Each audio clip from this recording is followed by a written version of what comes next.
नमस्कार, मेरा नाम है हाज मोहम्मद कैफ और अक्सर हम एक पॉडकास्ट को लेकर आपके बीच आ रहे हैं जिसमें हम ऐसे लोगों से बातचीत करते हैं जिनके लिए हमने एक शब्दावली का प्रयोग किया है, वो जो है सेल्फ मेड आइकन। वे लोग जिन्होंने अपने दम पर पहचान बनाई है। आज हमारे साथ इमरान प्रतापगढ़ी हैं। इमरान प्रतापगढ़ी ना केवल एक नाम है बल्कि अब खुद में एक बहुत बड़ी पहचान बन चुके हैं। देश और दुनिया के लगभग हर कोने में इन्हें जाना जाता है, पहचाना जाता है। इमरान प्रतापगढ़ी शायर हैं, दुनिया जानती है। इसके साथ साथ वो एक शानदार पॉलिटिशियन बनकर उभरे हैं। यही नहीं, जिस फील्ड में भी गए हैं वहाँ उन्होंने अपनी एक नई लाइन शुरू कर दी है। इमरान प्रतापगढ़ी उसी इलाहाबाद के पास के प्रतापगढ़ से आते हैं जहाँ के अमिताभ बच्चन का एक बहुत मशहूर डायलॉग है कि हम जहाँ खड़े होते हैं लाइन वहीं से शुरू होती है। तो इमरान प्रतापगढ़ी साहब ने अपनी लाइन हर जगह से शुरू कर दी है। इमरान साहब, आपका बहुत स्वागत करते हैं। शुक्रिया। और आज हम आपसे जिन चीज़ों पर बातें करेंगे वो सब चीज़ें हैं जिन पर लोग अक्सर जो है वो कम आपके बारे में जानते हैं। जैसे वो जानते हैं कि आप एक बेहतरीन शायर हैं, वो जानते हैं कि आप संसद में बहुत शानदार बोलते हैं, वो ये जानते हैं कि आपका जो भावनाओं में बहकर के आप बात कहते हैं वो सीधी दिल को लगती है और बहुत काबिलियत आप में है। एक बेहतरीन वक्ता आप देश के आप माने जा रहे हैं। लेकिन हम उन चीज़ों पर बात करेंगे जिनको जानने में रुचि उन लोगों की है, उन नई नस्लों की है, उन टीनेजर्स की हैं जिनसे उनको प्रेरणा मिलती हो। वो आपके संघर्ष को जानना चाहें, आपके जीवन को जानना चाहें, आपकी शुरुआती चीज़ों को जानना चाहें। तो इमरान साहब, मैं समझता हूँ कि आप भी खुद अच्छा महसूस कर रहे होंगे उन चीज़ों के बारे में आज आपको रिकॉल कराना, उनको याद कराना। हाँ बिल्कुल। पॉलिटिक्स में आने के बाद तो सिर्फ पॉलिटिक्स पे बात करती है मीडिया। अच्छा लगता है जब कोई आपकी पर्सनल लाइफ और आपके संघर्ष पे बात करता है तो मुझे अच्छा लगेगा। ये मुझे लग रहा है कि ये पूरा सत्र जो है वो अच्छा रहेगा हम लोगों का। Very good, thank you. Imran साहब, ये हम जानना चाहते हैं कि आप जब हम लोगों ने पहली बार, मेरा सवाल यहीं से शुरू हो रहा है कि जब मैंने पहली बार आपका नाम सुना तो इमरान प्रतापगढ़ी, जब आपका पहली बार नाम सुना तो प्रतापगढ़ का जब नाम आता है तो बड़े बड़े लोगों का नाम आता है। कई बड़े नेता हैं, कांग्रेस के भी एक प्रमोद तिवारी हैं और राजा भैया हैं। तो इसके बावजूद उस क्षेत्र की जो पहचान बनी पूरे देश में प्रतापगढ़ी, तो आप अपने नाम के साथ प्रतापगढ़ी रखने के पीछे कोई खास वजह थी? दरअसल मुशायरों में एक ट्रेंड है कवि सम्मेलनों में कि जिस ज़िले से आप होते हैं आप उस ज़िले का नाम अपने साथ जोड़ लेते हैं। साहिल लुधियानवी, मजरू सुल्तानपुरी, हमारे यहाँ नाजिश साहब एक बड़ा नाम हुआ करता था, नाजिश प्रतापगढ़ी। तो जब मैं मुशायरों में आया और थोड़ा धीरे धीरे पहचान बनने लगी तो मुझे लगा कि मुझे अपने ज़िले का नाम अपने साथ लेके चलना चाहिए। और फिर और शिद्दत से मैंने उस नाम को अपने साथ इसलिए जोड़ा कि मुझे याद है कि हमारे इलाहाबाद में कमिश्नर हुआ करते थे। तो उनसे एक कार्यक्रम में मुलाकात हुई तो बड़े प्रभावित हुए मुझसे और माइक से उन्होंने फिर कहा कि मैं आज बड़ा प्रभावित हूँ आपसे, लेकिन कहाँ प्रतापगढ़ आप अपने साथ जोड़े रखते हैं? प्रतापगढ़ तो बड़ा ऐसा वैसा ज़िला है। मतलब उनके भाव अच्छे नहीं थे। तो फिर मैंने माइक पे आके ही बात कही कि आपने जो भी राय बना रखी है हमारे ज़िले के बारे में उसे बदलने की जिम्मेदारी युवाओं की है, तो मैं कोशिश करूंगा कि वो राय बदलूं भविष्य में। और अब उनसे बात होती है, अब रिटायर हो गए वो, तो वो कहते हैं कि नहीं तुमने हमारी राय बदल दी, इसमें कोई दो राय नहीं। तो मैंने वो ज़िले का नाम अपने साथ जोड़ के रखा और मुझे आज खुशी होती है, गर्व भी होता है कि मैं दुनिया के किसी कोने में खड़ा हूँ तो अगर इमरान का नाम लिया जाएगा तो प्रतापगढ़ का नाम लिया जाएगा। हाँ बिल्कुल ठीक बात है, क्योंकि अब तो प्रतापगढ़ जो है वो बड़े ही बड़े नाम वाले लोग वहाँ रहे हों, लेकिन प्रतापगढ़ को अब आपके नाम के साथ जाना जाता है। ये एक बहुत बड़ी उपलब्धि आपकी है। ये मेरी खुशनसीबी है और मैं इस पे मुझे लगता है कि उस मिट्टी ने मुझे पाल पोस के बड़ा किया है। तो आपके नाम से आपके वालिद जाने जाएं, आपके नाम से आपका गाँव जाना जाए, अगर ज़िला जाना जाए, तो फिर मुझे लगता है कि इससे बड़ी कमाई आपकी ज़िंदगी में कुछ नहीं हो सकती। ये सबसे बड़ी पूंजी है मेरी। बिल्कुल ठीक बात है इमरान साहब, हम वहीं पर चलने बात करने के लिए। अब हम उम्मीद है कि आप हमें प्रतापगढ़ के बारे में आप कुछ बताएंगे। प्रतापगढ़ में कहाँ क्या आप रहने वाले हैं और क्या कोई गांव है या? हाँ, खाली से गांव, खांटी जिसको गांव कहते हैं। अब मैं मुख्यालय से तकरीबन 17-18 किलोमीटर 20 किलोमीटर होगा, वहाँ पैदा हुआ। शुरुआती पढ़ाई वहीं रही। 12 किलोमीटर साइकिल चला के पढ़ने जाते थे। तो बड़ा संघर्ष, और यूं कहिए कि जो गांव की मिट्टी जिस तरह से आपको आपकी परवरिश करती है, वहाँ पैदा हुआ। वालिद साहब नहीं चाहते थे कि बाहर कहीं जाऊं पढ़ने के लिए, क्योंकि बड़ा बेटा था तो हर वालिद चाहता है कि बड़ा बेटा आसपास ही रहे। तो वो मुझे आसपास रोकना चाहते थे, लेकिन फिर मैं 2000 के इंटरमीडिएट करने के बाद फिर मैं इलाहाबाद यूनिवर्सिटी निकल आया और इलाहाबाद ने बहुत बदला मुझे, इसमें कोई दो राय नहीं। तो ये इलाहाबाद का बड़ा हाथ। आपके वालिद साहब किसान हैं? जी। आपके परिवार में कौन कौन है? बहुत सामान्य सा परिवार है, जैसे इस देश के आम परिवार होते हैं। अभी दादाजी हमारे जिंदा हैं और वालिद साहब हैं, हमारे चाचा हैं, बहनें हैं, 4 भाई हैं हम। तो एक बड़ा बड़ा सा भरा पूरा परिवार है और ज़्यादातर लोग अभी प्रतापगढ़ ही रहते हैं। आप कितने बड़े किसान हैं? बहुत बड़े किसान हैं नहीं, जैसे? बहुत छोटे, बहुत छोटे। एक बहुत सामान्य किसान आप जिसको कह सकते हैं, एक मध्यम वर्गीय परिवार है। पूरे परिवार से आप अकेले ऐसे व्यक्ति थे जो पढ़ने के लिए इलाहाबाद गए? हाँ, अकेला पढ़ने के लिए जो मैं बाहर गया, इलाहाबाद गया, मतलब मंडल क्रॉस करके आगे गया। बाकी वालिद साहब एक छोटा सा कस्बा है, कस्बा ही, अब तो गांव छोटे छोटे कस्बों में तब्दील होते चले जा रहे हैं। तो वहीं वो BOMS हैं, डॉक्टर हैं, तो उनकी अपनी क्लिनिक भी है, तो वो वहाँ रहते हैं। और मूलतः किसान हैं हम लोग, और बहुत छोटे। पश्चिमी उत्तर प्रदेश और बाकी जगहों पे तो बड़े किसान हैं। हमारी तरफ ज़्यादातर किसान छोटे किसान हैं, 10 बीघा 20 बीघा ये वाले किसान आप जिनको कह सकते हैं, जी। खाते कमाते लोग हैं जी। लेकिन आप उसे बिल्कुल इस देश का आम मध्यम वर्ग कह जी सकते हैं। जी। इमरान साहब, जैसे आपने बताया कि आपके वालिद साहब नहीं चाहते थे कि आप घर से बाहर जाएं, दूर जाना 100 किलोमीटर पड़ता होगा इलाहाबाद से प्रतापगढ़ संभवतः? हाँ, तकरीबन 80 किलोमीटर। 80 किलोमीटर पड़ता होगा। और आप गए 12वीं के बाद? मैं 12वीं के लिए शहर गया जी। तो वहाँ भेजना उनके लिए बड़ा मुश्किल था। अच्छा, ये भी होता है कि परिवार में हम 4 भाई हैं, बहनें हैं, सबकी पढ़ाई लिखाई है, तो इतने बड़े नहीं थे हम लोग कि बेटा जा करके, वो सारे बच्चे जा करके बाहर पढ़ाई करते। तो वो एक मुश्किल काम होता है किसी वालिद के लिए कि बच्चों को अच्छी शिक्षा दे पाना। सिर्फ अच्छी देना चाहते थे या वालिद साहब का, अम्मी जी का या अब्बू जी का कोई ख्याल था, ख्वाब था कि मेरा बेटा? नहीं, दरअसल वो गांव में आज भी एक मानसिकता है, और मुझे लगता है वो आज भी है और आगे भी रहेगी, कि पहले तो आपको पता ही नहीं होता कि जिंदगी में करना क्या है। आपने हाई स्कूल कर लिया, फिर आपने इंटरमीडिएट कर लिया, फिर आपने ग्रेजुएशन कर लिया, और उन्हें दुनिया में सिर्फ 2 नौकरी समझ में आती है। पहली ये कि डॉक्टर बन जाइए, आप MBBS कर लीजिए। दूसरा, या तो फिर IAS बन जाइए, UPSC कर लीजिए। इन 2 नौकरियों के अलावा गांव में आज भी किसी नौकरी को कोई नौकरी नहीं माना जाता।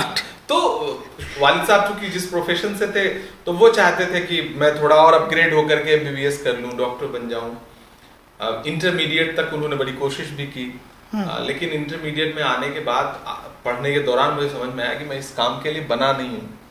तो फिर वो उससे बिल्कुल अलग हट गया। मुझे शेरो शायरी का शौक था। तभी 12वीं के बाद ही आपने लिखना शुरू कर दिया? अब मैं 12वीं के दौरान जो कल्चरल इवेंट्स होते हैं कॉलेज के, उसमें जाना शुरू कर दिया था। मैं डिबेट कंपटीशन का नेशनल विनर हूँ, पोएट्री कंपटीशन का नेशनल विनर हूँ। तो उस दौरान मैं पूरे देश में जाता था, यूनिवर्सिटी की तरफ से, स्कूल की तरफ से, अपने कॉलेज की तरफ से। रेड क्रॉस के प्रोग्राम में मैं पूरा नेशनल लेवल पे जाता था। तो एक कल्चरल झुकाव मेरा था। तो वालिद साहब को धीरे धीरे समझ में आने लगा कि लड़का हाथ से निकल रहा है, तो उन्होंने बड़ा दबाव डाला, बड़ी कोशिशें की, और मैं चाहता था कि मैं उनकी ख्वाहिश पूरी करूं। लेकिन फिर एक वक्त के बाद मुझे लगा कि नहीं, मैं उस काम के लिए नहीं बना। डॉक्टर बनाना चाहते थे वो डॉक्टर बनाना चाहते थे। फिर उन्हें लग गया कि डॉक्टर नहीं बनेगा। डॉक्टर बनेगा या नहीं बनेगा ये तो इंटरमीडिएट के दौरान तय हो जाता है देश में, क्योंकि आप उसके बाद नीट करेंगे नहीं करेंगे या पढ़ने में कैसे हैं। फिर जब मैंने उनसे छुप करके मैंने इलाहाबाद यूनिवर्सिटी का BA के लिए, बैचलर ऑफ आर्ट्स के लिए मैंने एंट्रेंस दिया, और मेरा ख्याल है कि मैं उस दौरान बहुत कम बच्चों का एडमिशन हुआ था, तो मेरा एडमिशन हो गया। और जब मैंने उन्हें ये खबर दी तो खुश होने के बजाय वो बड़ा मतलब सदमे में चले गए। उनको लगा कि अभी एक तो पहली बात 80 किलोमीटर दूर जाएगा पढ़ने के लिए, अकेले रहेगा, छोटा सा था मैं, और फिर उनका ख्वाब भी टूट रहा था कि मैं MBBS करने नहीं जा रहा था, बल्कि मैं BA करने जा रहा था। तो बड़े बुझे मन से उन्होंने हामी भरी, अम्मी ने उनको मनाया तो वो तैयार हुए। और फिर मैं इलाहाबाद आया तो 1 साल तो शहर में खुद को एडजस्ट करने में लग गए। हम तो गांव से आए थे, मतलब शर्ट भी नहीं पहनते थे, हम तो बुशर्ट पहनते थे। पैंट और बुशर्ट वाले जमाने से निकल करके सीधे इलाहाबाद यूनिवर्सिटी जो पूरब का ऑक्सफोर्ड है वहां आ गए, और वहां एडजस्ट करने में, अपने आप को ढालने में 1.5 साल तो यूं गुजर गए कि पता ही नहीं चला। एक से बढ़कर एक वहाँ छात्र होता है। हाँ, वहाँ हर मिजाज का वो यूनिवर्सिटी है जहाँ पे फिराक गोरखपुरी जैसी शख्सियत, जहाँ पे हरिवंश राय बच्चन, जहाँ पे निराला, जहाँ पे महादेवी, तो इतने बड़े बड़े नाम जिसके सीनेट हॉल में फैज ने, फराज ने, मजरूह ने, किसने शायरी नहीं सुनाई होगी।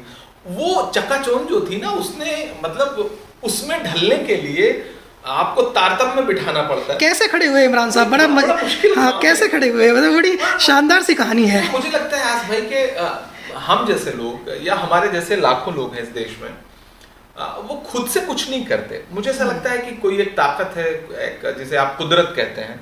तो पहला चैलेंज है ना ये, कितना बड़ा चैलेंज रहा है। मैंने कहा ना, मैं बुश शर्ट वाले, मैं शर्ट भी नहीं पहनता था, मैं बुश शर्ट और पैंट वाले जमाने से निकल करके आया था। मुझे याद है कि मैंने इंटरमीडिएट तक मैंने जीन्स नहीं पहनी थी। मैं ऐसी जगह पैदा हुआ था, ऐसे गांव में पैदा हुआ। मेरा एक पुराना और गांव है, मतलब बाद में वालिद साहब जहाँ आकर के कस्बे में रहने लगे बच्चों की पढ़ाई और सबके लिए। जो पुश्तैनी गांव है वहां तो 2012-13 में बिजली आई। मैं ऐसे गांव में पैदा हुआ। कितना मतलब कितना आप अंदाजा लगा सकते हैं कि कितना मुश्किल होता होगा ऐसे किसी माहौल में पैदा हुए बच्चे के लिए, बिना किसी सपोर्ट के। तो कितनी इंटरेस्टिंग बात है, मतलब 12-13 में जहाँ बिजली आई, वो इमरान प्रतापगढ़ी कह रहे हैं जो डिजिटल वर्ल्ड के स्टार हैं। आप अंदाजा लगा सकते हैं कि मैं जब इलाहाबाद यूनिवर्सिटी पढ़ने के लिए आया तो कुछ पता नहीं था, मतलब मेल आईडी बनाना नहीं आता था, कैफे, तब तो कैफे का जमाना था, मोबाइल तो था ही नहीं, बहुत धीरे धीरे मल्टीमीडिया मोबाइल आ रहे थे। लेकिन मुझे ऐसा लगता था कि मुझे कुछ करना है, मुझे कुछ बनना है। और इस शिद्दत में इलाहाबाद यूनिवर्सिटी आपको बहुत एक शेप देती है। इलाहाबाद यूनिवर्सिटी में आपको देश भर के लोग मिलते हैं, और फिर अगर आपका इंटरेस्ट किसी पर्टिकुलर किसी सब्जेक्ट या किसी विधा की तरफ है तो फिर आप अपनी पसंद के लोग ढूंढ लेते हैं।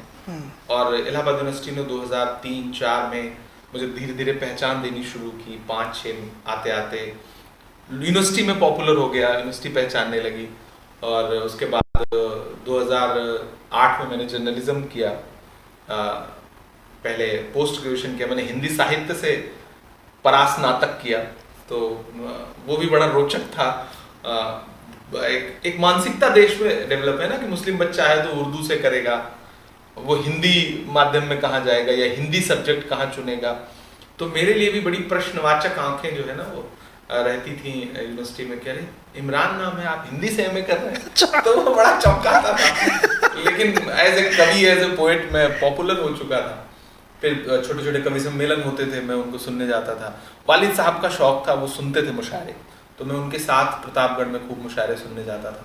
वहाँ से मुझे शौक पैदा हुआ और मुझे लगा कि ये जितने बड़े नाम हैं, बशीर बद्र उस वक्त आते थे, राहत इंदौरी, मुनव्वर राना, हिंदी के सुरेंद्र शर्मा, हरिओम पवार, इन सारे लोगों को मैंने ज़मीन पे बैठ के सुना है। तो मुझे लगता था कि मैं ये कर सकता हूँ, मैं बेहतर कर सकता हूँ और बेहतर कर सकता हूँ। ये जो इमरान साहब पहली लाइफ थी आपकी, कॉलेज वाली लाइफ, इसमें आपने चूँकि साहित्य का ऑक्सफोर्ड कहा जाता है एक्चुअली यूनिवर्सिटी, हाँ, इलाहाबाद यूनिवर्सिटी, हाँ, साहित्य का ऑक्सफोर्ड कहा जाता है, और साहित्य की ये था आपकी जो कला थी, आपकी जो विद्या थी साहित्य की थी। तो वहाँ पे उन लोगों के बीच में जिन इलाहाबाद के लोगों को लगता है कि वहाँ के, खासकर वहाँ के स्टूडेंट्स को लगता है कि वो सर्वश्रेष्ठ हैं, उनके बीच में आप आए, उनके बीच में आपकी लोकप्रियता बढ़ी, आप हीरो बन गए। आप वहाँ लगातार बढ़ते रहे, डिबेट कंपटीशन आप वहाँ से जीतते रहे।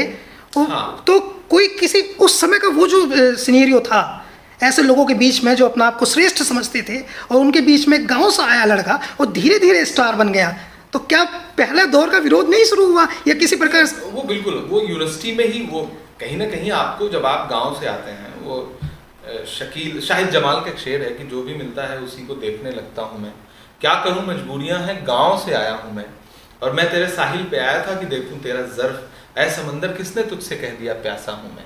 तो आप जब एक अपनी एक सोच लेकर के आते हैं यूनिवर्सिटी में, और फिर अपनी उस सोच पर कायम रहते हुए कामयाबियां हासिल करते हैं, तो विरोध तो, शुरुआती विरोध तो आपको अपने बीच में ही झेलना पड़ता है ना। यूनिवर्सिटी के वो लड़के जो, जिसको आप एलीट कहते हैं, एलीट परिवारों से आए हुए बच्चे, उनको तो मैं उन जैसा लगता ही नहीं था ना। वो तो आज तक भी आपको झेलना पड़ता है, वो दुनिया ऐसी है कि आपको झेलना पड़ता है। लेकिन मेरा मानना है कि गांव से आया हुआ लड़का वो दुनिया में हर वो काम कर सकता है जो कोई नहीं कर सकता। हीरो कैसे बने आप? कुछ लोगों के हीरो भी तो बन गए होंगे ना आप यूनिवर्सिटी में। यूनिवर्सिटी की लाइफ तो बड़ी मजे, डिटाइलेशन भी तो होता है। वो आप देखिए, होता कि यूनिवर्सिटी में खूब सारे फंक्शंस होते थे, तब छात्र संघ इलाहाबाद यूनिवर्सिटी का बहुत मतलब बहुत बड़ा, पूरे देश में एक सम्मान है। हाँ। बहुत बड़े बड़े लोग उस छात्र संघ से निकल करके आए। अच्छा, वो आपको एक एहसास, जैसे आप इलाहाबाद में कॉफी हाउस जाएं, आप जब कॉफी हाउस पे बैठेंगे तो आपको पता चलेगा, लोग बताएंगे, कहानियां हैं, किंवदंतियां हैं कि यहाँ नेहरू जी बैठ के कॉफी पीते थे, मोतीलाल नेहरू जी बैठ के कॉफी पीते थे, यहाँ फिराक गोरखपुरी कॉफी पीते थे, मतलब इतने बड़े बड़े नाम, लाल बहादुर शास्त्री यहाँ आए हैं, चंद्रशेखर जी यहाँ आए हैं, वो इलाहाबाद यूनिवर्सिटी, तो वो आपको अंदर से बहुत मजबूत करती है। आपको लगता है कि नहीं यार, ये जितने बड़े नाम है जिन्होंने देश पे हुकूमत की है या किसी भी फील्ड में जिन्होंने शिखर को छुआ है, आप वहीं तो बैठे हो, आप भी कर सकते हो। वो एहसास आपको बड़ी ताकत देता है। दूसरी बात ये कि जब आप गांव से आए होते हैं और आपके पास कुछ नहीं होता, कोई मार्गदर्शक नहीं होता, कोई आपको आगे ले जाने वाला कोई बैकग्राउंड नहीं होता, कोई सपोर्ट नहीं होता, किसी भी तरह का सपोर्ट नहीं होता।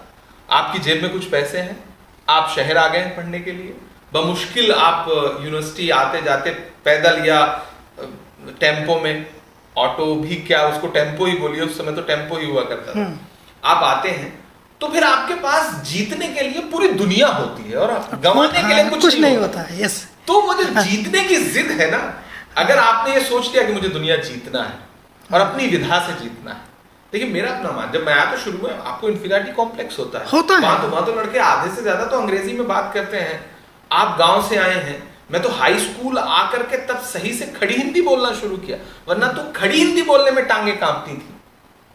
तो हम ऐसे माहौल से आए थे, लेकिन फिर आज उसी बोलने ने आपको पूरी दुनिया में पहचान दिलाई। पूरी दुनिया में 2012 में पहली बार जब मैं जिद्दा मुशायरे में गया और मैं खड़ा हुआ पढ़ने के लिए माइक पर, और अगले 1 घंटे बाद जो ऑडिटोरियम था जिसमें 2500 हिंदुस्तान के क्रीम लोग बैठे थे, वो स्टैंडिंग ओवेशन दे रहे थे, मेरे लिए खड़े होकर 5 मिनट तालियां बजा रहे थे। तो मैं फ्लैशबैक में था, मैं सोच रहा था कि मैं वही हूं जिसे हाई स्कूल तक खड़ी हिंदी बोलने में जिसके पैर कांपते थे। तो एक कोई ताकत होती है जो जिसने तय किया होता है कि आपको कहीं ले जाना है, आपसे काम लेना है। मैं अक्सर लोगों से कहता हूं कि जो है खुदा जो है इंतखाब करता है, लोगों का चुनता है कि किससे क्या काम लेना है। वो शायद उसे मुझसे कुछ काम लेना था, इसलिए मुझे वो मुशायरों में ले आया। मुशायरों में कि उसकी जो सियासत थी, उस सियासत से जूझना, लड़ना और वहां अपनी जगह बनाना। लोग कहते थे प्रतापगढ़ में कहाँ शायर होते हैं, शायर तो आजमगढ़ में, शायर तो रामपुर में, शायर तो अलीगढ़ में, मतलब कुछ रवायत दिल्ली में, लखनऊ में, प्रतापगढ़ में कहाँ शायर होने लगे। ये मैंने इलाहाबाद यूनिवर्सिटी के उर्दू डिपार्टमेंट के एक प्रोफेसर थे, उन्होंने मुझसे एक बार बड़े तंजिया लहजे में ये बात कही थी, कहाँ प्रतापगढ़ में शायर होने लगे। तो मैं वो सब झेल कर आगे आया और आज दुनिया पहचानती है, तो खुश हूँ। अपने संघर्ष को याद करता हूँ तो बहुत हंसता हूँ और बड़ी ताकत मिलती है। मुझे लगता है इसीलिए कुछ भी खोने से डरता नहीं हूँ, क्योंकि सब कुछ खुद बनाया है। तो अगर कुछ खोएगा भी तो फिर मेहनत करेंगे, फिर बनाएंगे। नहीं इमरान साहब, ये तो आपने बताया ज़द्दा वाली बात, लेकिन बहुत सारे लोग ये बात बिल्कुल नहीं जानते हैं कि पहली बार आप जो है वो मुशायरा आपने पढ़ा कहाँ। देखिए वो एक लंबी कहानी है। कहानी इस तरह से कि हमें तो एक वक्त पे आज में ऐसा लगता था कि कोई मंच मिल जाए, वो किसी का भी मंच हो, हम चढ़े, अपनी प्रतिभा दिखाएं, तालियां बटोरें, कुछ पैसे मिलते थे, पैसे मिले और हम अगले सफर पर निकले। तो यूनिवर्सिटी में किसी का भी मंच लगता था, मैं लोकप्रिय था तो खड़ा कर दिया जाता। बस आपको लगता था कि भाई, अच्छा मुझे भी लगता था कि मुझे मंच का इस्तेमाल करना है, अपनी प्रतिभा को दिखाने मैं उस मंच पे खड़ा हो जाता था। वो एनएसयूआई का हो, आइसा का हो, किसी का भी मंच हो, उस समय तो कुछ पता भी नहीं था ना हमें, तो वाम पंथ, दक्षिण पंथ और सेंटर ये सब तो कुछ पता ही नहीं था। मतलब सामान्य मुस्लिम परिवार से आया हुआ लड़का था, तो खुद को एक्सप्रेस करना था। खड़े हो जाते थे और महफिल लूट के निकल लेते थे। अच्छा वो परंपरा थी कि थोड़े इनाम मिल जाते थे, वैसे तो मानदेय मिलता नहीं था, इनाम मिल जाते थे। लोग, किसी ने 500 रुपए इनाम दिया तो किसी ने फिर उनसे 100 रुपए बढ़ा के इनाम दिया, तो 2-4-5 हजार रुपए मिल जाते थे और फिर वो दोस्तों के बीच में खर्च होते थे और राजा होते थे। वो जो 2-4 हजार होते थे वो आपको बादशाहत फील कराते थे कि आपकी जेब में अगर 2000 रुपए हैं उस वक्त, तो आप बहुत बड़ी चीज है। बहुत, जब मुझे याद है कि 2007, 8, 9 में जब कवि सम्मेलनों में जाना शुरू किया मैंने, तो जो पत्र आते, पहले तो पत्र आते थे, पहले तो फोन उनका जमाना था नहीं, तो पत्र आते थे, पोस्ट कार्ड, और उसमें लिखा रहता था कि आपका मानदेय 500 रुपए और एक शॉल है। अच्छा ढेर सारी शॉल इकट्ठा हो जाती थी और फिर वहाँ जाओ और एक नई ऑडियंस से मुलाकात।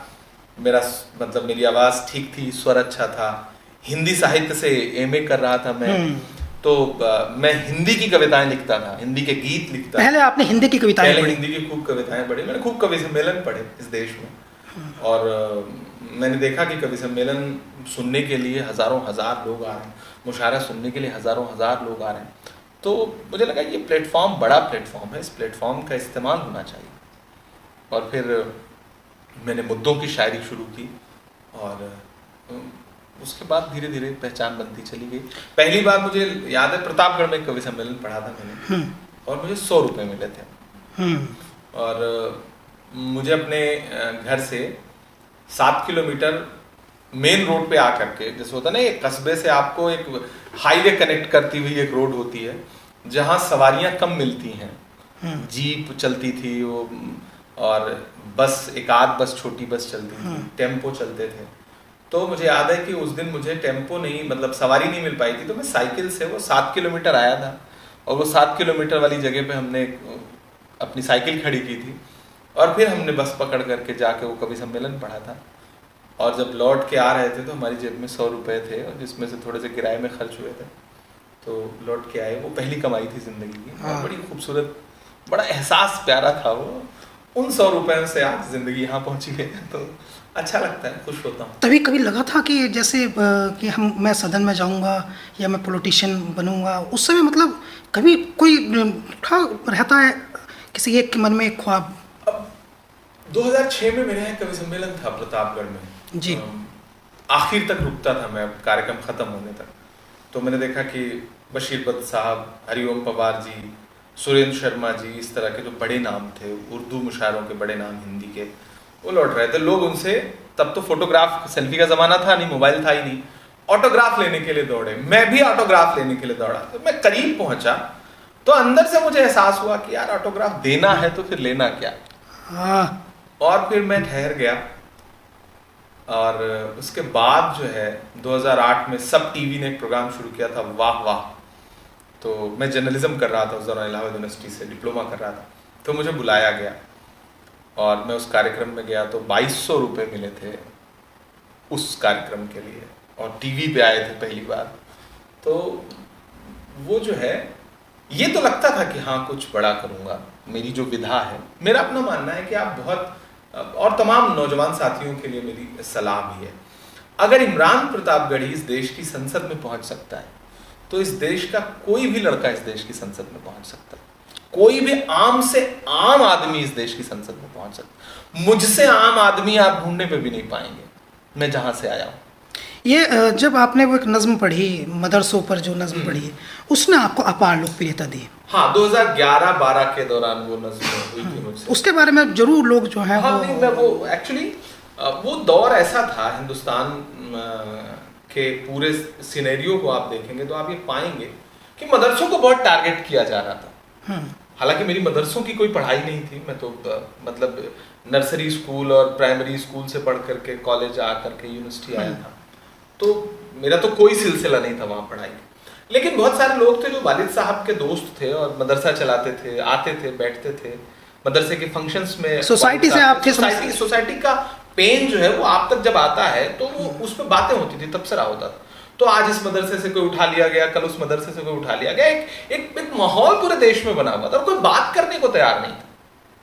तो मुझे याद है कि मैं कवि सम्मेलन पढ़ता था और 2011 में कोई मुशायरा था और उस दौरान मैंने ये नज्म कही। ये याद है आपको पहली बार कहाँ, किस जगह? हाँ, पहली बार मैंने इसे प्रतापगढ़ के एक मुशायरे में पढ़ा था।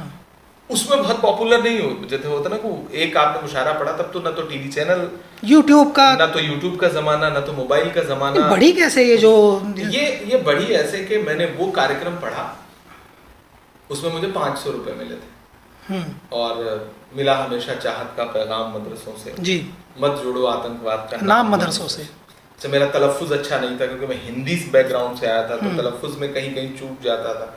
तो उर्दू के पीछे जो शायर बड़े बड़े बैठे थे उन्होंने बड़ा पीछे से तंज भी किया, लेकिन मैंने वो पूरी नज्म पढ़ी और बड़ी दाद मिली, बड़ी दुआएं मिली मुझे। वहीं बैठे हुए किसी शख्स ने मुझे 4-5 दिन बाद अप्रोच किया, किसी के थ्रू मैसेज भिजवाया कि मुंबई में एक कवि सम्मेलन मुशायरा है, उसमें आपको जी। बुलवाना है। तो मैं उसमें, मेरे लिए बड़ी बात थी, मैं उसमें गया और उसमें हिंदुस्तान के हर बड़े शायर जो भी मौजूदा वक्त के थे उस वक्त, सारे लोग थे उस मुशायरे। और मुझे 8,000 रुपये पेमेंट, मतलब सीधे 500 से आप 8,000, तो गया मैं उसमें। और मुझे याद है कि मुझे 6वें 7वें नंबर पे बुलाया गया तब तक मैं जा करके वही पैंट और बुशर्ट पहना हुआ लड़का चुपचाप बैठा हुआ, और लगता था पता नहीं कब नंबर आएगा, कब बुलाएं, कोई नोटिस भी नहीं ले रहा था मुझे। मतलब उस वक्त तक मैं इतना पॉपुलर नहीं था, और जितने बड़े नाम थे सारे बैठे थे, तो सब उन्हीं के आसपास, सारा कुछ, सारा आकर्षण उन्हीं पे था, फोकस था। और 6वें या 7वें नंबर पे बड़े ऐसे आसान से लफ्जों में नाजिम ने मुझे बुलाया कि प्रतापगढ़ से एक लड़का आया है, आप उसे सुनिए, अच्छा पढ़ता है। और मैं खड़ा हुआ और मैंने सीधे जो है मदरसों पे नज़्म कहनी जो कही थी वो मैंने पढ़नी शुरू की। और आज भाई अगले 15 मिनट बाद बस लोगों के, मतलब लोगों की मालाएं थी, मैं था, वो हुआ जो मुशायरों के इतिहास में कभी नहीं हुआ था। आपका स्टार्टअप हो गया, मतलब बड़ा स्टार्टअप। मुशायरों के इतिहास में शायर आकर के शेर पढ़ता था जी, और सलीके से लोग दाद दे देते थे। ठीक है। ताली भी नहीं बजाई जाती थी, ताली तक बजाना जो है ना वो गलत माना जाता था। माला वाला पहनाना तो बड़ी दूर की बात थी। स्टारडम की शुरुआत कर दी। स्टारडम नहीं था मुशायरों में। और फिर लोगों ने जो मालाओं से लादा है मुझे, और उसके बाद फिर देखने वालों ने ये भी देखा कि लोगों ने मुझे कंधे पे उठाया है स्टेज से, और फिर तकरीबन 1 किलोमीटर 800 मीटर तक जहाँ गाड़ी थी वहां तक लोग कंधे पर लेके आए और जिंदाबाद के नारों के साथ। और मेरे बाद फिर कोई शायर पढ़ नहीं पाया उस मुशायरे में। वाह, मतलब किसी को किसी ने नहीं इससे सुना। पहले कभी ऐसा नहीं हुआ, ऐसा कभी नहीं हुआ। इसके बाद भी कभी ऐसा नहीं हुआ। नहीं, उसके बाद बारहा ऐसा हुआ जहां मैं जिन मुशायरों में रहा, ऐसा तो रोज होने लगा। फिर इतनी मुखालफत बढ़नी शुरू हो गई। इसलिए आप दूसरे शायर हजरात जो अपना आपको बहुत बड़ा नाम जिनका था, उनकी आंखों में आप थोड़े से चुभने लगे। नहीं, बहुत ज्यादा चुभने लगा। शुरू में 1 आध साल तो उन्होंने बर्दाश्त किया, फिर उसके बाद उन्होंने हर तरह से मतलब जो मुशायरों की जैसे मैं आज राजनीति में आके बहुत चीजों से घबराता नहीं हूँ, बहुत लोड नहीं लेता हूँ। जब सियासत होते हुए देखता हूँ, अपने साथ भी सियासत होते हुए देखता हूँ, तो बहुत ज्यादा इसलिए परेशान नहीं होता, क्योंकि मैं मुशायरों की सियासत झेल के आया। और मतलब सिर्फ झेला नहीं मैं वो बहुत मजे का वाकया बता रहा हूँ कि आजमगढ़ में एक मुशायरा था, कौरा गहनी एक जगह, वहाँ पहली बार मुझे बुलाया गया था, बड़ा मुशायरा था। मेरा तलफ़ुज़ खराब था, मैं तलफ़ुज़ सही नहीं था पूरी तरह, अब धीरे धीरे ठीक हो गया है, सीखा मैंने। तो मैं पढ़ने के लिए खड़ा हुआ और पीछे हिंदुस्तान के मुशायरों के उस वक्त के सबसे बड़े शायर बैठे हुए थे, और मेरा एक जगह तलफ़ुज़ गड़बड़ हुआ जी।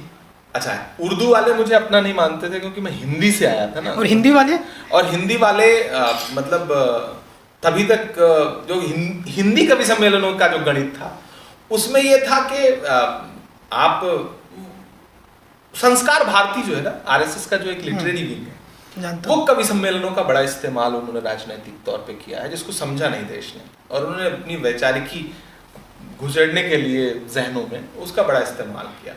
तो आप वहां जहां तक फिट होते हैं वहां तक आप अपने माने जाते हैं, उसके बाद फिर आप खलने लगते हैं। उर्दू मुशायरों में भी यही मेरे साथ हुआ, और पीछे से बैठे हुए शायर ने, वो मेरे जुमला आज भी मेरे कान में है कि कहाँ कहाँ से बहुत ख़राब लफ्ज़ उन्होंने बोला आ जाते हैं। मेरे पाँव कांप गए थे, और मुझे याद है कि मैंने किसी तरह वो अपनी पूरी नज़्म पूरी की थी, गीत पढ़ रहा था मैं, और फिर मैं चुपचाप बैठ गया था। मुझे पूरे पैसे भी नहीं मिले थे जितना कहा गया था, और फिर मैं वहाँ से लौट के आया बहुत मायूस।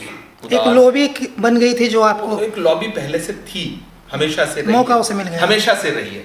मैं वाहिद हिंदुस्तान का शायर हूँ जो किसी लॉबी में शामिल नहीं हुआ, जो अपने आप में एक लॉबी बन गया। मतलब मैंने कभी कोई लॉबी बनाई नहीं, लेकिन अपने आप में एक पहचान ऐसी बन गई कि फिर मैं उस सबसे ऊपर उठ गया। हुआ ये आज भाई कि मैं उस मुशायरे से आया और मैंने अपने आप को बहुत, मुझे लगा कि मुझे जलील किया गया, मैं ऐसा फील हुआ। फिर मैंने अंदर से सोचा कि नहीं यार, ठीक है, ठीक हुआ जो हुआ, एक दिन इस इंडस्ट्री पे बादशाहत करनी है। और फिर मैंने 6-7 महीने मुशायरे नहीं पढ़े, मैंने मुशायरों का जो पूरा गणित था, जो मुशायरों की पूरी सियासत थी, जो मुशायरों का पूरा कल्चर था, उसको समझा, सुना। तब वो कैसेट्स आती थी रील वाली, 20 रुपए की, 30 रुपए की। मैं खूब सारी कैसेट्स खरीद के लाया, मैंने सबको सुना। और फिर उसके बाद मुझसे मदरसे वाली नज्म हुई। वो कहता ना, किसी को काम लेना होता है आपसे, खुदा को जब काम लेना होता है तो चींटियों से काम ले लेता है। फिर मुझसे मदरसे वाली नज्म हुई, और उस एक नज्म ने, दूसरी बार जब मैंने उस नज्म को पढ़ा तो कयामत बर्पा हो गई। वही सारे शायर वहां बैठे हुए थे, और वही वो जमाना था जब मल्टीमीडिया मोबाइल हमारे हाथ में आ रहे थे, ब्लूटूथ से ऑडियो शेयर होते थे, और उस एक मुशायरे का वो ऑडियो कब पूरे हिंदुस्तान में फैल गया मुझे खुद भी नहीं पता। अल्लाह जिसको चाहता है, अल्लाह गुमनाम शोहरत कैसे देता है वो मैंने अपनी जिंदगी में उसको देखा है। लोग, मैं ट्रेनों में सफर करता था या कहीं जाता रहता था, मेरे सामने बैठ करके, चूंकि वीडियो शेयर नहीं होता था, ऑडियो शेयर होता था, तो वो ऑडियो में मेरी नज्म सुनते रहते थे और मैं सामने बैठता था, मुझे पहचानते भी नहीं थे। ये गुमनाम शोहरत आपने कभी बताने की कोशिश की? मतलब बात है, तो कितना बर्दाश्त करोगे आप, बताओगे कि मैं तो जाहिर सी बात है कि मैं पहले सुनता था, फिर उनसे बातचीत करने की कोशिश करता था, आप मिले कभी शायर से? तो बोले नहीं यार, नया लड़का है, क्या पढ़ता है, एकदम मुशायरा उलट के रख देता है, ऐसा है वैसा, मतलब लोग ये तो बड़ी बढ़िया बता रहे हैं, बड़ी मजे की बात है। तो मैं हंसता था। फिर मैं, आप कौन हैं? तो मैंने कहा मैं भी छोटा मोटा शायर हूँ। क्या नाम है आपका? तो मैं अपना नाम, अरे क्या तो आपकी नज्म है? मैंने कहा हाँ मेरी नज्म है। तो वो लोगों के जो एक्सप्रेशंस बदलते थे, जो मोहब्बतें, फिर वो हर मुशायरे में ऐसा होने लगा। और मैं मुझे याद है सहारनपुर में एक मुशायरा था, मेला होता है वहाँ, देवबंद में एक मेला था, मेला घुघाल क्या कहते हैं वो तो सहारनपुर में होता है। ये देवबंद में एक काली माँ का कोई एक उत्सव होता है। अच्छा, ठीक है। उस मेले में मैं गया था, मुशायरे में, और मदरसे की नज्म आप देवबंद में पढ़ना, सेंटर वो यूनिवर्सिटी है दारुल उलूम, आप अंदाजा लगाओ। और उसके बाद वो दारुल उलूम के बच्चे, और फिर मतलब ऐसा हुआ है भाई कि उसका तो वीडियो, उस समय तक वीडियो रिकॉर्डिंग होने लगी थी, आज भी यूट्यूब पर है, आप देखिएगा कि वो 10 मिनट की, 8 मिनट की नज्म तकरीबन पढ़ने में मुझे 40 मिनट लगा था। क्योंकि मैं एक बंद पढ़ता था और उसके बाद 50 आदमी माला लेके पहना। ये मुशायरों में कभी नहीं होता था। सारे बड़े शायर स्टेज पर बैठे हुए, पता चल रहा है कि वो जो ऑडियंस आ रही है वो जज्बात में आ रही है, कोई पेशानी चूम रहा है, कोई गले लगा ले रहा है, कोई कंधे पे, ये पढ़ने के दौरान। देवबंद के तो बहुत शायर ऐसे हैं जो अपना आपको जो है बहुत बड़ा शायर समझते हैं, उनको तो बहुत मतलब अजीब लग रहा होगा। अच्छे शायर हैं देवबंद, बड़े नाम है सारे लोग। अब वो एक्चुअली मतलब किसी भी इंडस्ट्री में मैं उसको कभी बुरा नहीं मान। अच्छा, बहुत सारे मेरे जो वेल विशर थे वो कहते थे कि उन्होंने आज आपके बारे में ये कहा, उन्होंने आपके बारे में ये कहा, तो मैं बुरा नहीं मानता था। ये स्टारडम उनको तकलीफ दे रहा था कहीं से कहीं। हाँ, मतलब बहुत सारे शायरों के साथ ये था कि उन्हें मेरे ऊपर बरसते हुए फूल अच्छे नहीं लग रहे थे, मेरे लिए बजती हुई तालियां अच्छी नहीं लग रही थी।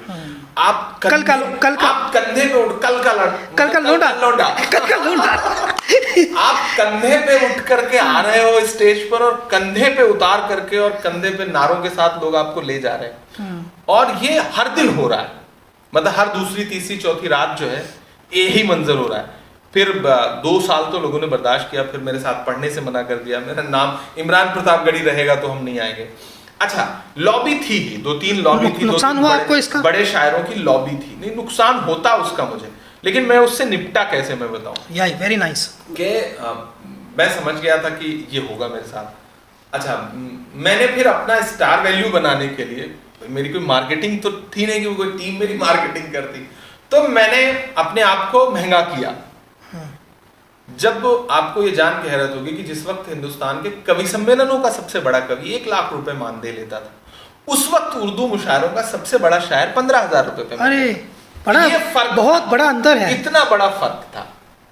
अच्छा, मैं कवि सम्मेलन पढ़ के आया था, तो मेरी शुरुआत ही 10,000 से 15,000 से हुई थी। जब मैं मुशायरों में आया और मैंने यहाँ देखा कि यहाँ तो जो सबसे बड़ा शायर है वो 15,000 मांग रहा है, तो आप तो 5,000 और 4,000 के शायर हैं। मतलब जिस वक्त मैंने मुशायरों में पदार्पण किया तो बंबई लोग पढ़ने 2-2 हजार में चले जाते थे, क्या अप एंड डाउन 500 रुपए किराया। कुछ लोग तो खाने पे चले जाते थे। हाँ, मतलब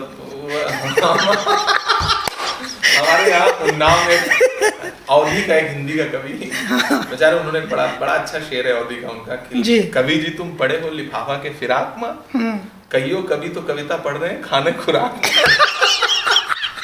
तो वो था। फिर मैंने सबसे पहली बात तो अपने आप को मैंने 2-3-4 मुशायरों के बाद जब मेरा स्टार वैल्यू बनी तो मैंने अपना पेमेंट जस्ट डबल 3 गुना 4 गुना कर दिया। उससे हुआ क्या कि आप अच्छे मुशायरों में ही आपको बुलाया जाना, लोग आपको अफोर्ड कर पा रहे हैं और बहुत ज्यादा अपने आप को लोगों के बीच में, जब आप जैसे कुछ बड़े स्टार्स हैं वो साल में एक फिल्म बनाते हैं, वो एक मनोविज्ञान है। तो मैंने कोई मनोविज्ञान पढ़ा नहीं था, लेकिन मुझे लगा कि नहीं ये बाजार है और इस बाजार में आपको टिके रहना है तो आपको एक ही स्ट्रेटजी तो अपनानी पड़ेगी। गुड। तो मैंने वो किया। उससे हुआ क्या कि अच्छा इतना तब तक सोशल मीडिया, ऑरकुट, फेसबुक ये सब शुरू हो चुका था ना, धीरे धीरे शुरू हो रहा था, वीडियो शेयर होने लगे थे कि आयोजकों पे इतना दबाव बनता था कि एक लॉबी तो आ रही थी शायरों की, लेकिन आयोजकों से कहा जाता था कि भाई किसी को भी बुलाओ लेकिन इस लड़के को जरूर बुलाओ। तो जो चंदा देने वाला, आज भी कवि सम्मेलन मुशायरे का पैटर्न यही गांव में कि चंदे से कार्यक्रम होता है। तो 15 लोग 20 लोग जो चंदा दे रहे हैं वो कह रहे हैं अगर इमरान प्रतापगढ़ी को बुलाओ यार, वो लड़का नया आया है, बहुत अच्छा पढ़ता है, तो ये है वो है। तो फिर मजबूर हो जाता है आयोजक ना, जो स्पॉन्सर्स थे उनका प्रेशर बन गया। वो मुझे जानते नहीं थे, बस वो मेरे प्रशंसक बन गए थे, एक वर्ग तैयार हो गया था। तो अच्छा फिर मैं फेसबुक आ गया था धीरे धीरे, तो मैं अपडेटेड हो चुका था। तो मैं कहीं जा रहा हूँ, मुझे सपोज दैट मुझे अलीगढ़ नुमाइश के मुशायरे में जाना है कि नुमाइश का मुशायरा पढ़ना है, तो मैंने अपडेट कर दिया कि मैं आज अलीगढ़ रहूंगा, अपने चाहने वालों से मुलाकात हो। तो पता चला 100-200 ऐसा एक श्रोता वर्ग आया जो कभी मुशायरे में नहीं आता था। गुड। और फिर उसने पूरे मुशायरे में उसे इमरान प्रतापगढ़ी को सुनना है। तो अगर 200, 300, 400 आदमी किसी मुशायरे में अलग एक शायर को सुनने आए तो उसकी स्टार वैल्यू अलग ही होगी ना। वो हुआ फिर। और मतलब इस सब में मैं ये मानता हूं कि इलाहाबाद जो है वो मेरे लिए बहुत जरूरी था। इलाहाबाद की बकैती ने आपको बड़ा बनाया। अच्छा मुशायरों में तो बातचीत, सीधे शेर सुनाइए, आप कुछ नैरेट नहीं कर सकते थे। मैं कवि सम्मेलनों से आया था, वहां नैरेट ज्यादा होता है, शायरी कम होती है। तो मैं उस दोनों का मिश्रण था। और फिर मतलब वही है कि आप मुशायरों के ऑलराउंडर थे। हाँ आप कह सकते हैं, इमरान तो था ही मैं मुशायरों अच्छा मैं इसमें एक मज़ेदार बात ढूंढ रहा हूँ। एक्चुअली मज़ेदार नहीं, वो चीज़ जो है वो आपको भी जो है वो आनंद देगी। मदरसों में गए उसके बाद आप बिना शायरी के, तो मदरसों के बच्चों ने आपको किस प्रकार का हाँ, ये एक बहुत अच्छा सवाल है आपका। और देखिए मैं आज जो कुछ हूँ, हिंदुस्तान में बहुत सारे शायर हुए, पूरी दुनिया में बहुत सारे शायर हुए, बड़े मकबूल लोग हुए, बहुत मतलब वो तो बहुत मानने लगे होंगे ना आपको। हुआ क्या कि जैसे आपने मुद्दों पे शायरी शुरू कर दी, फिर मुझे लगा कि यार मुझे उन लोगों की बात करनी है जो हाशिए पर, जिनको मीडिया नहीं दिखाता, जिनकी खबरें, जिनके बारे में कोई भी तंत्र जो है वो बात करने को तैयार नहीं। ये प्लेटफॉर्म बहुत बड़ा है, 50 इस देश में कुछ मुशायरे ऐसे हैं जिसमें 1-1 लाख आदमी सुनने आता है, पूरी रात बैठा है, लाइव है, आपको सुन रहा है और रिएक्ट कर रहा है। मेरा मानना है कि किसी भी इंटरटेनमेंट का, देश का किसी भी इंटरटेनमेंट के जितने प्रोग्राम होते हैं उससे ज्यादा जीवंत जो प्रोग्राम होता है वो कवि सम्मेलन मुशायरा है। तो मुझे लगा कि मुझे यहां खड़े होकर के मुद्दों की बात करनी, और सिर्फ मुद्दों की बात नहीं करनी। मुझे याद है कि 2015 में उत्तर प्रदेश में समाजवादी की सरकार थी, अखलाक को लिंच किया गया। इस देश में पहली दादरी पहली लिंचिंग हुई दादरी में। और उसके अगले दिन, एक दिन बाद जामिया में मुशायरा था। मैं पहली बार जामिया के मुशायरे में बुलाया गया था। और तब तक मैं ठीक ठाक पॉपुलर हो चुका था। मेरा मानदेय उस समय 1000 से लाखों, मतलब 1 लाख के आसपास आ चुका था। और उस केस में हमने ये देखा था कि 10 लाख रुपए के मुआवजे का या 15 लाख रुपए के मुआवजे का ऐलान तब तक सरकार ने किया है। आसभाई में खड़ा हुआ और मैंने एक नज़्म पढ़ी, बताओ मेरा बाप लौटा सकोगे। वो जो अखलाक की बेटी थी उसकी तरफ से, और मतलब मेरे रोंगटे खड़े हैं। और अभी भी मैं फील पढ़ते पढ़ते मैंने ये बात कही कि सरकार ने हमारे खून की जो बोली लगाई है वो 10 लाख रुपए लगाई है। मैं अपने लोगों से गुजारिश करूंगा कि वो पैसा वापस सरकार के मुंह पे फेंक के मार दिया जाए। हम इकट्ठा करके दे सकते हैं उससे ज़्यादा। और मैं आज इस मुशायरे में, मेरा पेमेंट कितना है मुझे ये पता नहीं है, बड़ा पेमेंट है, पूरा का पूरा लिफाफा लेकर के मैं सुबह जाऊंगा और अखलाक के परिवार को दे करके लौटूंगा। अरविंद केजरीवाल उस मुशायरे में एज ए चीफ गेस्ट थे, एज ए चीफ मिनिस्टर, वो खड़े हुए और उन्होंने भी अनाउंस किया कि मैं सुबह मैं भी पहुंचूंगा दादरी। जो आप ये कह सकते हो कि जो लोग जाना शुरू हुए उस मुशायरे में मेरे इस बयान के बाद, और मैं अगली सुबह जो है वो अस्पताल गया जहां वो एडमिट थे, और मैंने उनके बेटे को वो लिफाफा दिया। मैंने उसको न तो गिना था कि कितना पेमेंट था उसमें मेरा, और मैं दे करके वापस लौटा अरविंद केजरीवाल पे। बाकी तमाम लीडर्स गए उसमें, वो एक राष्ट्रीय मुद्दा बना, लोगों ने बात की उसके बारे में। तो मैं मुद्दों पे खड़ा भी होने लगा। मैंने सिर्फ शायरी नहीं की कि मैं नज्म पढ़ के पेमेंट लेके घर चला जाता। मुझे जहां लगा कि मुझे यहाँ खड़े हो जाना चाहिए, एक आइडेंटिटी जब आपकी हो गई, हाँ, जब मेरी पहचान और लोग आपको सुनने लगे, तब आपको लगा कि अब आपको जो है ये करना है।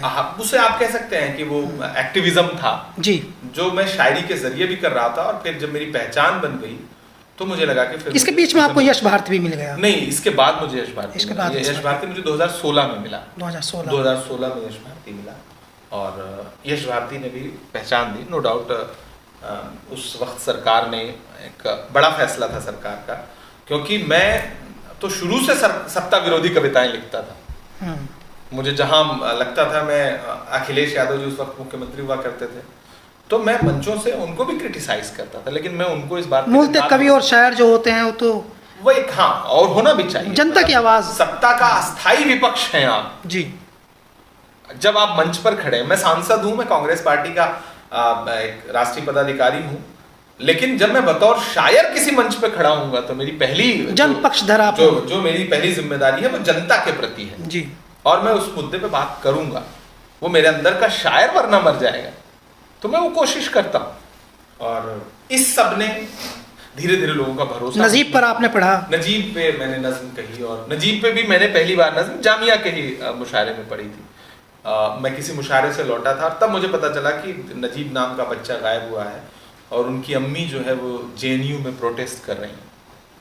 तो मुझे याद है मैं दिल्ली आया था, मैंने ऑटो पकड़ा और मैं गया उनको देखने के लिए। मैं JNU गया, मैं उनसे मिला नहीं, बस वहाँ गया, और वो प्रोटेस्ट पे थी, धरने पे थी, 10-20 लोग थे। मैंने उनको देखा, उनके दर्द को महसूस किया, वो रो रही थी।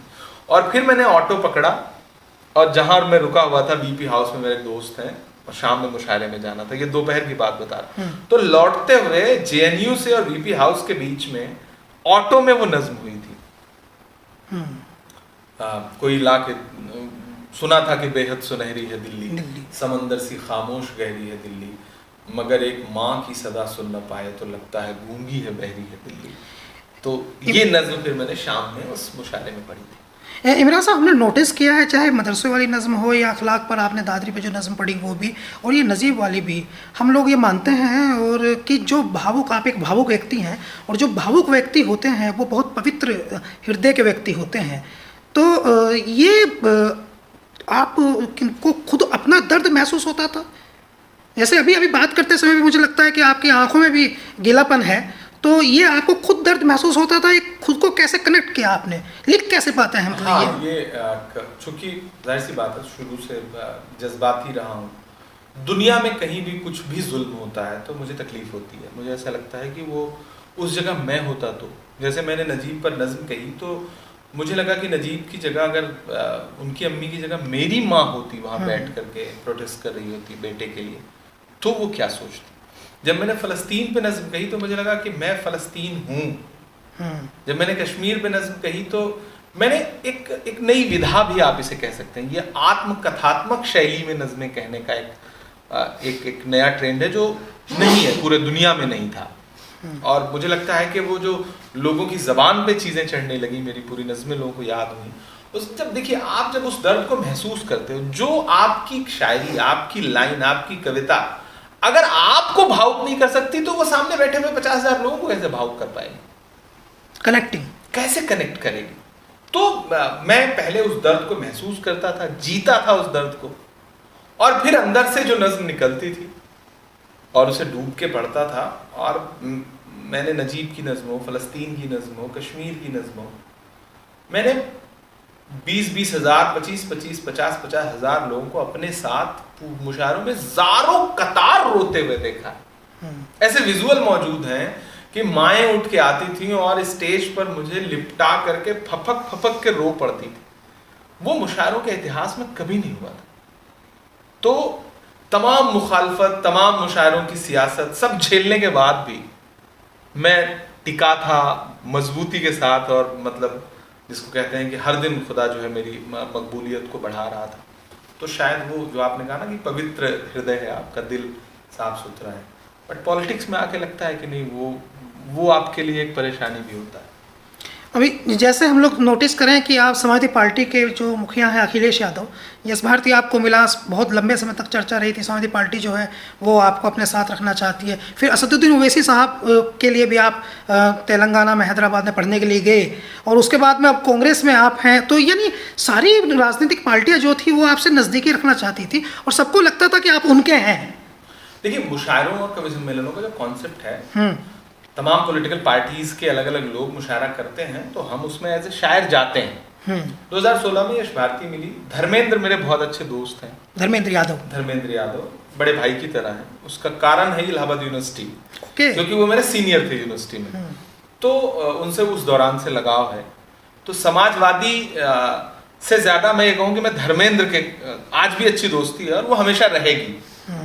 मैं उसको तस्लीम करता हूँ, मिलते हैं हम लोग, बात होती है खूब सारी राजनीति के अलावा भी। इलाहाबाद यूनिवर्सिटी का रिश्ता बड़ा गहरा रिश्ता है। तो मैं सबके मुशायरों में जाता था। मैं तेलंगाना भी कार्यक्रमों में गया हूँ, मैं आम आदमी पार्टी के मुशायरों में भी गया हूँ। लेकिन एक वक्त के बाद जब 2017 में मैं पहली बार राहुल गांधी से मिला, तो वो किसी मुशायरे की मुलाकात नहीं थी, बाकी सबसे मेरी मुलाकात मुशायरों में थी। गुड, मंचों पर। अच्छा प्रसंग बता रहे हैं। राहुल गांधी जी से जब मैं मिला तो वो मुशायरों की मुलाकात नहीं थी। वो तो कभी किसी मुशायरे में बैठे भी नहीं है, मेरा ख्याल है। हाँ, शायद ही किसी मुशायरे, नहीं, कभी किसी मुशायरे में नहीं बैठे हैं वो। ये बाकी सारे लोग तो मुझे मुशायरों में मिले। अखिलेश जी मुझे सैफई महोत्सव में मिले, अरविंद केजरीवाल मुझे जामिया के मुशायरे में मिले, बाकी जो नाम आप गिना रहे हैं, तमाम चीफ मिनिस्टर्स, तमाम लोग कहीं ना कहीं मुशायरे में टकरा जाते थे, मिनिस्टर्स सारे लोग। और मैं स्टार था मुशायरों का, स्टार हूँ मुशायरों का। तो मेरी इज्जत, मेरा सम्मान, मुझसे मोहब्बत, मेरी शायरी से मोहब्बत, तो जो भी मुझे एक बार सुनेगा उसे हो ही जाएगी, वो दुश्मन भी क्यों ना हो। तो वो होता था। वो कला का सम्मान है, वो कला का सम्मान है, किसी व्यक्ति का सम्मान नहीं है। और जो अवाम आपके लिए प्यार जता रही है, वो मजबूरी भी है लोगों को आपके प्रति सम्मान प्रदर्शित करना। भीड़ बहुत बड़ी चीज है, अवाम बहुत बड़ी चीज है। मैंने उसको जीता जागता मैंने देखा, मैं उसका सबसे बड़ा ज्वलंत उदाहरण हूं। तो राहुल गांधी जी से जब मेरी मुलाकात हुई, तो वो एक पूरी तरह से वो मुशायरों वाली मुलाकात नहीं थी। मैं उनसे मिलने गया, उन्होंने बुलवाया मुझे, बातें हुई उनसे, घंटे भर बात हुई। 20 मिनट की मुलाकात थी जो 1 घंटा 39 मिनट चली, और बहुत सारी बातें मेरे मन में उनको लेके बहुत सारे सवाल थे, बहुत सारे भ्रम थे। मैं उनसे बेझिझक, बिना डरे, मैंने उनसे वो तमाम सवाल पूछे जिसकी शायद वो भी उम्मीद ना करते रहे होंगे कि कोई मुझसे ऐसे सवाल पूछ सकता है। और मुझे भी बाद में लगा कि मैं ज्यादा मुझे थोड़े पॉलिटिकल होना चाहिए था, लेकिन मैं उनसे पॉलिटिकल बन के नहीं मिला था, मैं एज ए शायर मिला था उनसे, और खूब बातें की। उन्होंने बड़ी साफ दिली से जवाब दिए, जो कि एक किसी राजनेता से मैं उम्मीद नहीं कर रहा था। उस एक बात ने मुझे बहुत मुतासिर किया। फिर मेरी 2, 3, 4, 5 मुलाकातें हुई, और फिर उन्होंने मुझसे एक बार कहा था कि जिस तरह की तुम नज़में पढ़ते हो, इनके हल भी तलाशने हैं कि बस नज़में पढ़नी। ये उन्होंने देखी उसके बाद में, ये उनका शब्द नहीं, ये आपने भेजी थी उनको या उन्होंने देख ली? होता है कि जब आप 1-2 बार मुलाकात करते हैं तो उनकी टीम है जो उनको, जाहिर सी बात है, कोई भी, मैं आपसे मिलूंगा तो आपके बारे में जान के बैठूंगा कि हाँ, आस मोहम्मद कैफ कौन है, तो पता लगा लिया था उन्होंने तब तक। अच्छा, आप पहली मुलाकात में किसी से बहुत पर्सनल ऐसे सवाल पूछ के जाएं जो कोई पूछने की हिम्मत ना करे, तो आदमी और उत्सुकता में आपके बारे में जानना चाहिए, डिफरेंट टाइप का है, कौन है भाई, ये तो है, इसका कोई बैकग्राउंड नहीं, कोई पॉलिटिकल बैकग्राउंड नहीं, कुछ नहीं, लेकिन ये सवाल तो ऐसे पूछ रहा है कि जैसे कोई बहुत बड़ी चीज हो। आपको बताना चाहिए, मैं इलाहाबादी हूँ भाई। आप ही क्या करें। तो फिर मैंने कहा बिल्कुल। तो उन्होंने कहा राजनीति में आओ, राजनीति को अच्छे लोगों की जरूरत, प्रेरित किया। हाँ, उन्होंने प्रेरित किया। और मैं उत्तर प्रदेश से हूँ, तो मेरे लिए किसी रीजनल पार्टी को चुनना, जाहिर सी बात है, ज्यादा मतलब किसी भी राजनीतिक तौर पे ज़्यादा समझदारी भरा फैसला माना जाता है। और वो दौर तो और मुश्किल दौर था ना जब मैं आया, लेकिन फिर मुझे लगा कि नहीं यार, अब अगर मतलब देखिए, जो कलाकार है, जो साहित्यकार है, जो इंटेलेक्चुअल है, वो जल्दी किसी को अपना नेता नहीं मान पाते। बहुत मुश्किल सवाल है ये।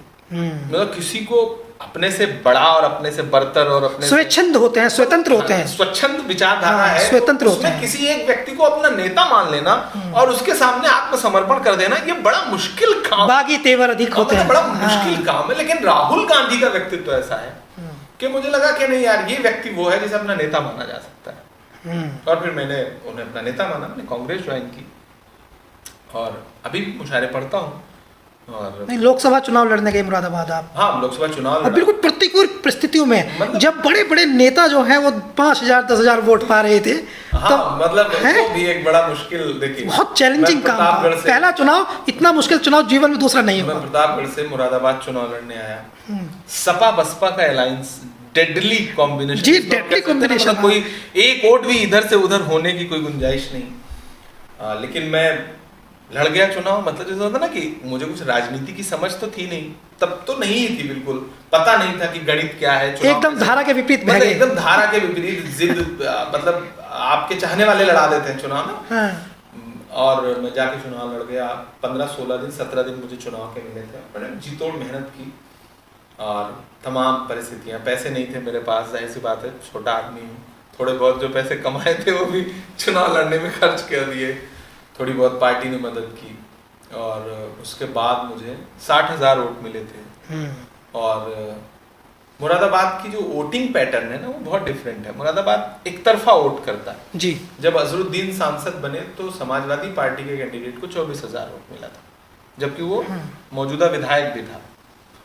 और फिर अगली बार जब अजरुद्दीन छोड़ के चले गए और बेगम नूर बानो लड़ी तो समाजवादी को 4 लाख से ज्यादा वोट मिले और कांग्रेस को 19,000 वोट मिले। बेगम नूर बानो को, वो भी बेगम नूर बानो को जो 3-4 बार की सांसद है। आप उस शहर का मिजाज समझिए कि जहां से सिटिंग एमपी कांग्रेस का हो, अगली बार उस सीट पर कांग्रेस के प्रत्याशी को 19,000 वोट मिले। तो वो शहर एक तरफा वोट करता है। उस शहर ने मुझे बहुत प्यार दिया और मुझ में भरोसा जताया। और मैं ये मानता हूं कि उसमें से एक बड़ा हिस्सा, उस 60,000 वोट में से, उसने मेरे पसीने और मेरी मेहनत और मेरे बोलने को, मुझ में एक सच्चाई दिखी, उसको दिया। लोगों ने ये कह के वोट दिया कि वो लड़का बहुत अच्छा है, लेकिन मतलब सपा बसपा का अलायंस था तो उन्हें यह है कि उसका हौसला नहीं तोड़ेंगे, हम टूटने नहीं देंगे हौसला। मतलब वोट किया लोगों ने, बहुत सपोर्ट किया, मोहब्बत दी। मैं उस शहर को सैल्यूट करता हूँ। शहर का कर्ज है मेरे ऊपर और मैं इंशाल्लाह आने वाले वक्त में वहाँ की नुमाइंदगी भी करूँगा और उसे उतारूँगा भी, इसमें कोई दो राय नहीं। और शहर से रिश्ता जुड़ा है तो वो कभी टूटेगा नहीं। और चुनाव लड़ा, चुनाव हारा।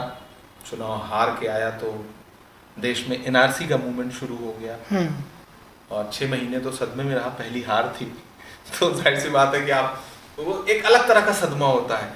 लेकिन चुनाव लड़ना बहुत जरूरी है। मैं मतलब देश के हर व्यक्ति से कहूंगा कि एक बार चुनाव जरूर लड़िए, क्योंकि चुनाव ही ऐसी चीज है जो आपको बहुत सारी ऐसी चीजें सिखाता है जो दुनिया की कोई यूनिवर्सिटी नहीं सिखा सकती, दुनिया का कोई किताब आपको वो नहीं सिखा सकती। वो सिर्फ प्रैक्टिकली आपको चुनाव लड़ने पे ही पता चलेगा कि जिंदगी ये होती है, लोग ऐसे होते हैं, प्रशासन ऐसा होता है, व्यवस्था ऐसी होती है।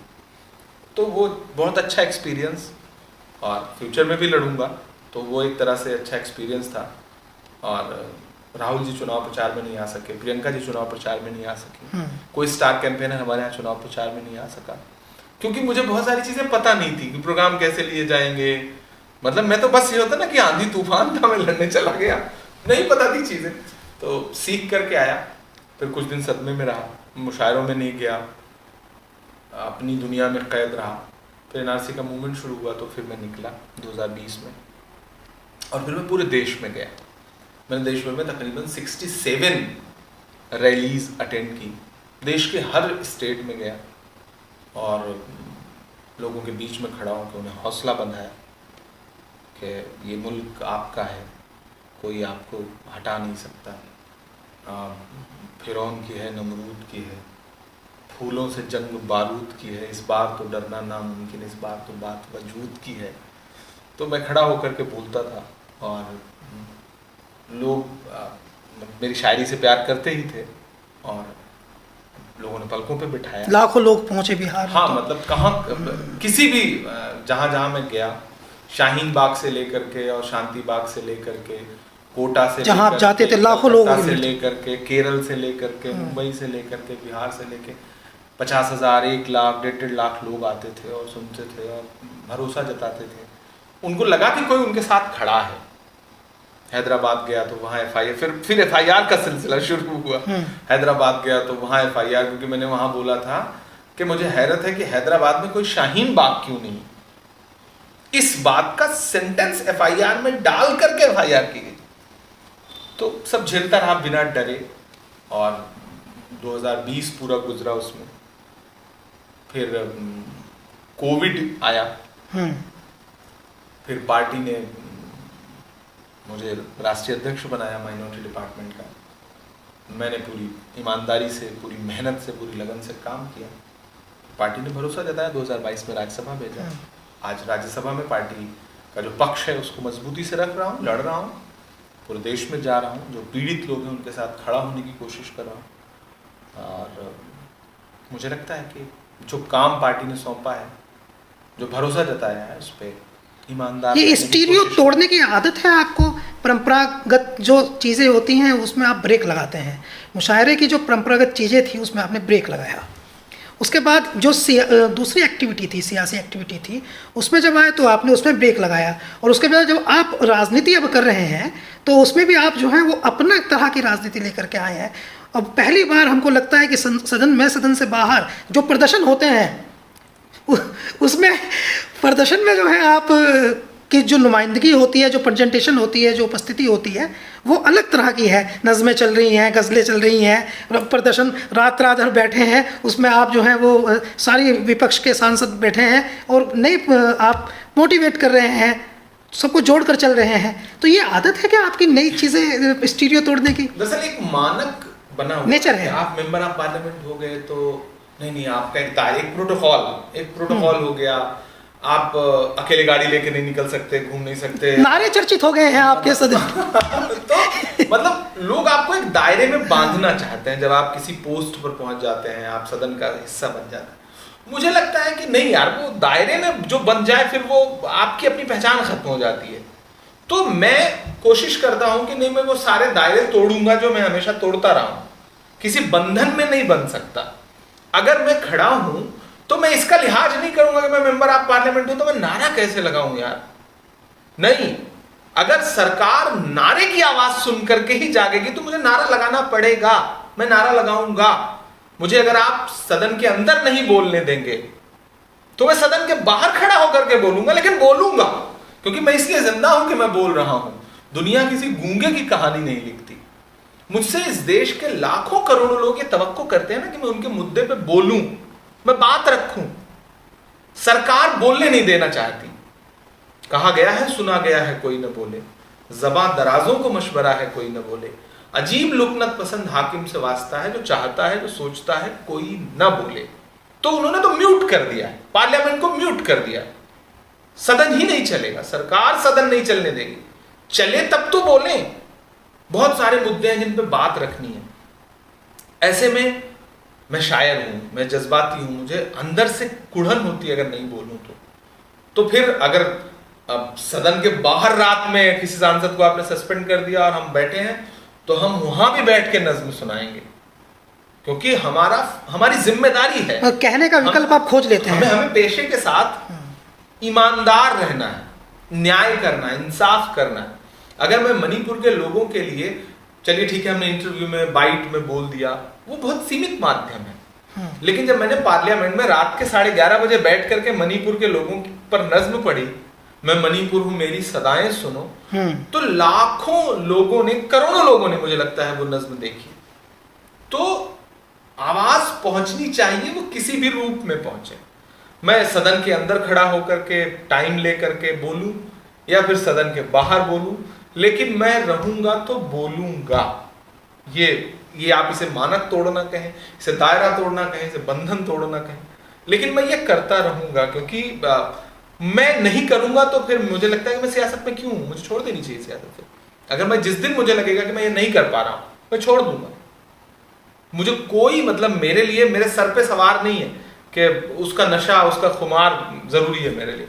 मैंने शोहरत को, मोहब्बत को, पॉलिटिक्स में आने के बाद आप 2-3 चीजें हासिल करते हैं। शोहरत मिलती है आपको, लोगों का प्यार और नफरत दोनों मिलती है आपको, और थोड़ा आपको ताकत मिलती है। 2 चीजें मुझे पहले से हैं। मुझे शोहरत मतलब वो खुदा ने बेशुमार दी, मोहब्बत बेशुमार दी। ये दुनिया की मोहब्बत की बात तो आपने कर ली इमरान साहब, लेकिन अपने नेता राहुल गांधी जी की तरह और आप भी जो है वो राज्यसभा सांसद हैं, तो आपका नहीं कोई कुंवारा रहने का प्लान है क्या, या मोस्ट एलिजिबल कुंवारा? ऐसा कुछ भी नहीं है। नहीं, मोहब्बत की बात आप ही ने की। नहीं देखिए, हम अपने नेता को फॉलो करते हैं। मैं तो ये करके बच लेता हूँ भाई, पहले हमारा नेता शादी करे फिर हम भी करेंगे, करना ही है, जाहिर सी बात है, और करेंगे, निभाएंगे, छोड़ के भागेंगे थोड़ी प्रधानमंत्री जी की तरह, तो निभाएंगे भी उससे।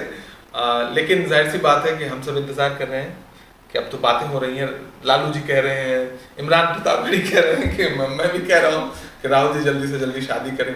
एक लंबी फेरिस्त है, उसके बाद जो है जो लोग इंतजार ये उम्मीद है कि राहुल जी की शादी होगी तो फिर आपकी भी शादी हो जाएगी। आप मतलब घर वालों का बहुत दबाव रहता है, मैं तो राहुल जी से कहूंगा कि भाई कब तक झेलें, आप आगे बढ़ के शादी करिए। आप शादी कर लें तो आपके बाद की जो फौज है उसका भी नंबर आए, तो जाहिर सी बात है करना ही है, करेंगे। अब वो मोहब्बतें भी जिंदगी के लिए ज़रूरी हैं, और वो मोहब्बतें आपको इंसान बनाए रखती हैं, अच्छा इंसान बनाए रखती हैं, तो वो ज़रूरी है। फिलहाल करेंगे, वो भी करेंगे। हाँ, इमरान प्रतापगढ़ी साहब को शायरी का शाहरुख खान कहा जाता है, ये बात शायद आप जानते होंगे। और इसके साथ साथ एक दूसरी बात ये भी है कि उनका जो पूरा जीवन रहा है वो ना केवल प्रेरित करने वाला रहा है, बल्कि उसमें एक बहुत सकारात्मक चीज़ भी है। वो ये है कि हर पल हम लोग जानते हैं, समझते हैं कि हर पल टांगे खींचने की कोशिशें की जाती हैं, लेकिन इमरान साहब की तब भी टांगे खींचने की कोशिश की गई, वो चाहे कोई भी फील्ड रहा हो, और बेहतर और मजबूत और ताकतवर होकर उभरे हैं। तो इसलिए उनके कैरेक्टर को अब सेल्फ मेड आइकन कहा जाता है, जो अपने दम पर खड़ा हुआ हो।